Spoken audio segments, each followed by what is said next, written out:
Right, welcome to TalkShop TV from Alex. And Vito. And hope you're all doing well out there. That's the first thing we should say. Hope everyone's is managing as best we can to get through our present situation.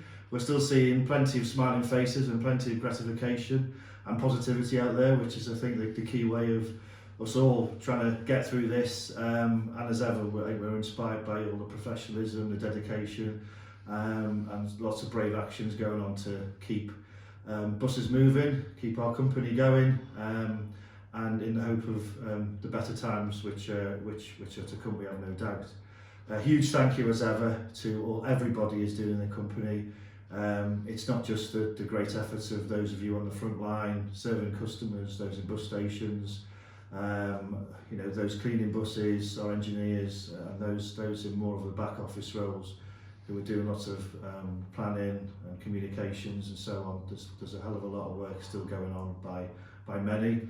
In addition to those of you who are being very professional, we've furloughed nearly half of our colleagues, and we're grateful for the way that everyone is handling that too. And of course, we're doing all that for the hope of better things to come, and I'm sure there will be better things to come. We're a very resilient business, we have a very supportive shareholder in Transdev, and certainly our aim is that we get back to where we were, and then some, and we want to talk a bit about that in this episode today.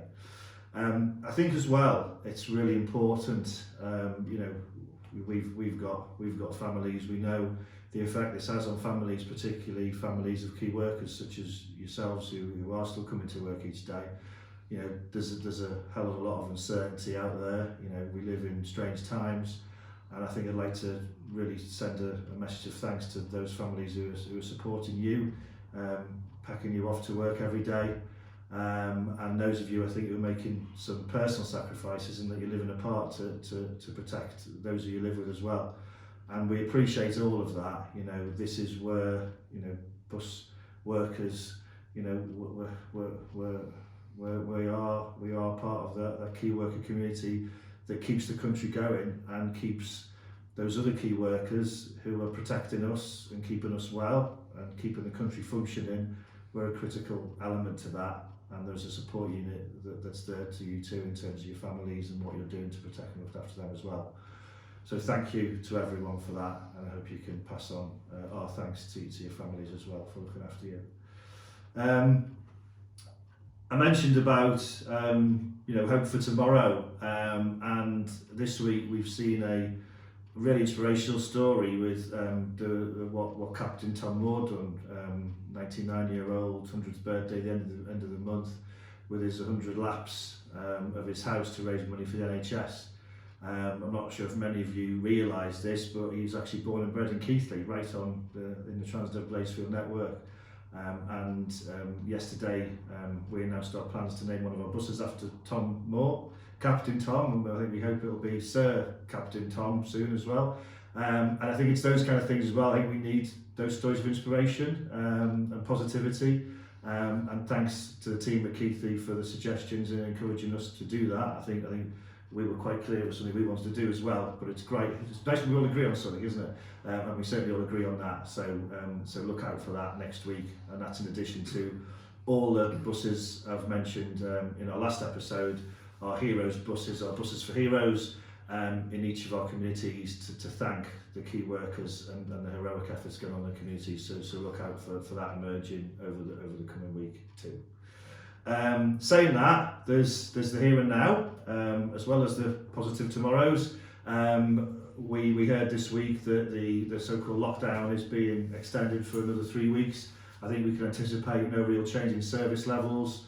Saying that, we're still looking at those journeys that we have across the network where we're carrying a 0 or literally 1s or 2s, and seeing whether we have to balance that between whether those journeys are really needed, whether local authorities want us to really run them, and indeed the safety of people out there. If we can avoid having buses running and drivers out driving them, we want to avoid that if they're not being used. So please be rest assured, we are looking at those journeys. We've got people often working at home looking at some of the data and the detail, your feedback on that, very much welcome too. You know how to get that feedback to us. We've got the WhatsApp groups, you've got your communication channels into your managers. Please make sure that feeds through. And thanks again for your patience. We know we've got a number of people, as well as those working at home, we've also got a number of people who are furloughed, over half the company now. And we thank you for your patience. Again, that's all to protect jobs, protect the business, and be ready for when things return, as I'm sure they will. Some more words on the things we're doing to look after our colleagues in the business. I think that Vito wanted to share with us. Yeah, sure. So driver screens we keep getting asked about, and obviously we're rolling them out right now. Just to update, we've currently fitted 74 vehicles with driver screens. So they've been done sort of the end of last week after our last TalkShop TV, and then this week the rest of the vehicles, so the Versas, B5s and E200s, they're going to be fitted sort of from this afternoon and the early part of next week onwards. There's been a couple of days delay on those because of Easter and some supply chain issues, but I think we're over that now. So the factory in Keighley are busy getting that kit fitted out for us. We've got samples at each location now, so even where, say, Versas aren't fitted, there's been a sample gone out, so Keighley have got that. There's an E200 modelled up at York, and one of the 36s in Harrogate is done, so we should see that completed pretty quickly. As a side to that, with PPE, we get a lot of questions about, you know, availability and have we got it, is there enough to go around? So we've still got plenty of gloves in stock. Each location can order those centrally through stores, so they should be freely available. On the shelf we've still got well over 5,000 pairs, and we'll get more if we need them. There is no supply issue with those. We've got plenty of sanitizer, so you may have seen over the last week or so big 5 litre sort of cartons with pump dispensers on the top. They've gone out, so there's 5 at each location, plus we've got another 200 litres in stores. So again, the supply chain on that's pretty good. We can get that in. We get asked a lot about masks, so I guess many of you will have seen in the news, you know, there's a bit of confusion about who should wear them, when we should wear them, if we should wear them. Current guidance from Public Health England, the NHS and the government is that we shouldn't be wearing them, and the basis of that is that they're only really effective in a clinical setting. So if someone's got COVID-19, it would prevent them passing on the disease to somebody else, and if someone was working with somebody or treating them in a clinical setting, it would stop them from, you know, that transmission. As we're not getting too close to our customers, it's not recommended. There's a few misconceptions about masks. So the surgical masks that hook over the ears, the blue ones, you know, they really are single use. The NHS has special training, and there's ways of putting them on, taking them off, and then when we dispose of them, because they're contaminated, they should be put into waste, the correct contaminated waste bins. The thing to note with them really is that once you've worn them, if you've touched them, they're contaminated. So we'd probably go through hundreds a day per person. Every time you have a transaction, you'd have to change it.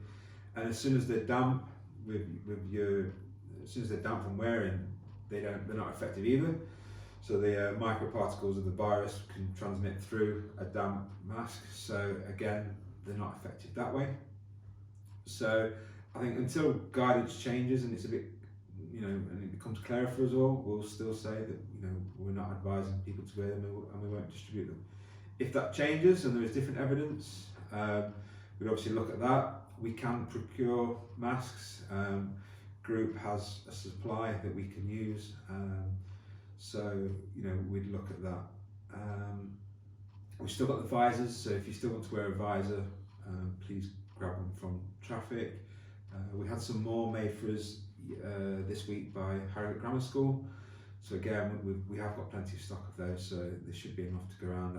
I think there's maybe 400 advisors in the business, so we have plenty. So if in doubt, ask your general manager, ask your duty managers. If they're not sure, ask us. Join the WhatsApp group. We're there. So yeah, and I think it's fair to say,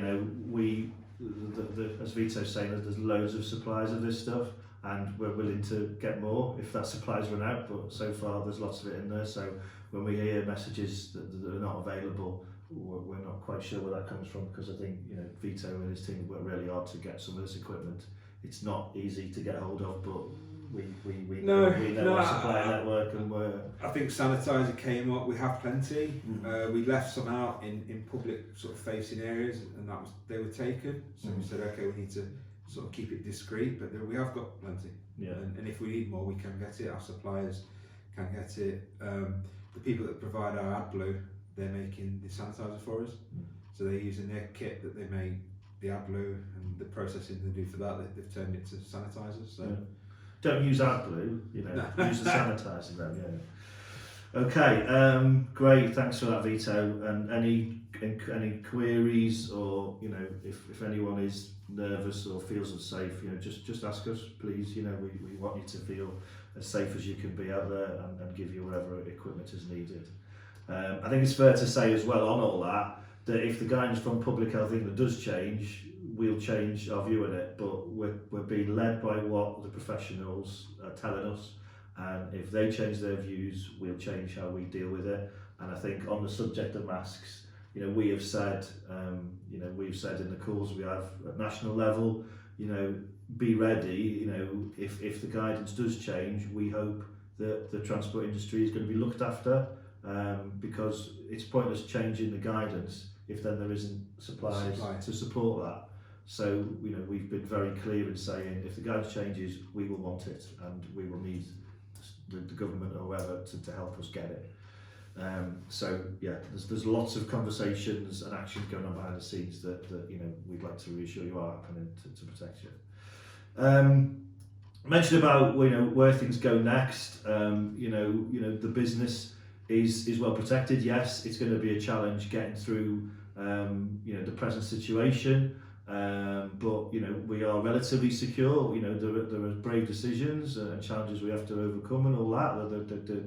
It's the kind of stuff that we're coming into work every day to deal with.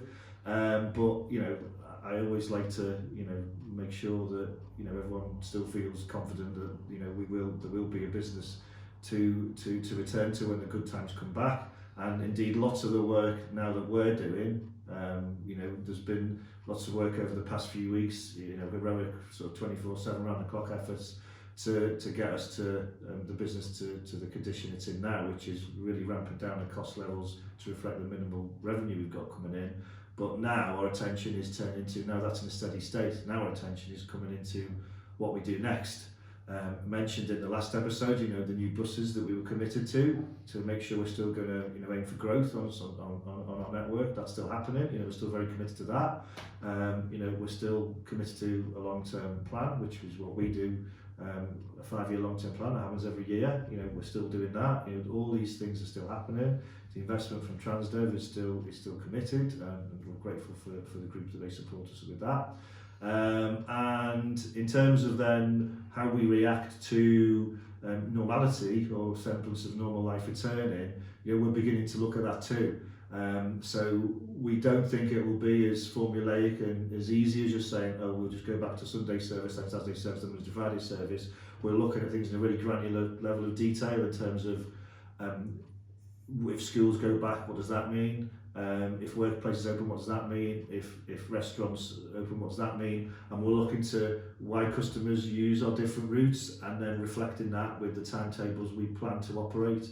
So I expect there will be a high level of individual changes. Hopefully at depot level you won't get to sort of see that as such, but there'll be lots, every service, every route that we have will be taken as individual merits and the criteria for why customers are using it. So for example, it may be likely that we go to Sunday type frequencies, but with provisions of schools around that and things like that. So that's how we're looking at things. And as we ask people to return to work from furlough, we're hopeful that we can give you plenty of notice. There's a 24-hour minimum notice period. We hope that we can be a bit more reasonable than that, but as we are simply reacting to what is going on out there and how things open back up. But we are beginning to think about that, and we're already devising schedules and rosters for those scenarios. So hopefully, as soon as we get those types of decisions, we can jump on it.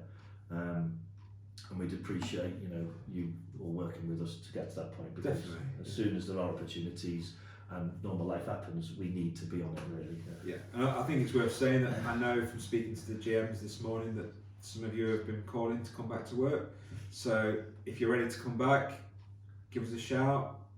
We'll put you on the lists. And honestly, I think I know in Lancashire there's some people returning next week. So again, just let us know. As long as we know how you feel and where you are. Yeah. Keep in touch. We'll work with that. Yeah. As ever, we treat you like people and individuals, not as numbers. So talk to us and let us understand what you're doing and what what your intentions are, and whether you're keen to come back and all things like that, and we can prioritise those. Consequently, we also know that we know there's a number of you out there who are appreciating that you've been furloughed, because it means you can stay home and look after your families or whatever. So yeah, just let's keep those conversations coming, because they've been really valuable in getting us to this point. So that's definitely the way we want to do things. I think we've dealt with quite a number of issues there. I think, as ever, please keep the questions coming. We have the WhatsApp groups. I think we've got over about 350 people on there now.